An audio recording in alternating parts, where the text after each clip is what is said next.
think the reason I've stayed in the transportation field is because it has so much influence and impact on people's lives.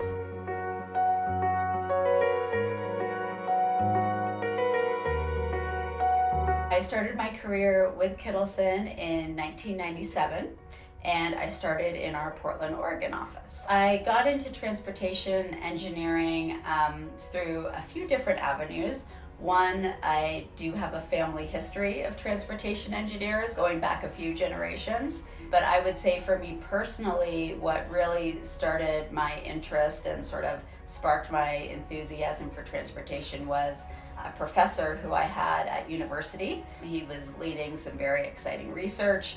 And he taught some very interesting classes with a lot of passion and energy. The profession has changed a lot since I have started my career here at Kittleson. I really think when I started, which was over 25 years ago, we were really focused on vehicles, people in their personal vehicles and cars, and how they used our transportation systems. Since then, and over the course of probably the past 20 years, the view of transportation has really shifted and evolved to be much more broad than just cars, and to think about how we can serve all different kinds of users of our transportation system. Your career does evolve over time.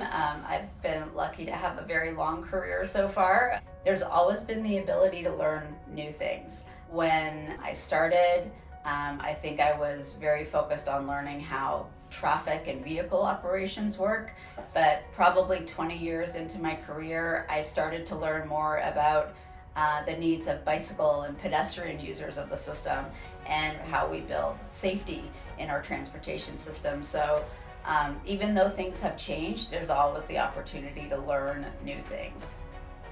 I think what I'm most excited about in terms of the future of the transportation profession is the fact that we really have no limits on what technology could add to our profession, no limits on how we can approach our profession from the standpoint of safety. How do we make our systems safer? I think that is the most important thing we can be focused on right now as transportation professionals. And so the two of those combined really provide a renewed focus in what we should be doing. And so those two things make me very excited about where we're going in the future.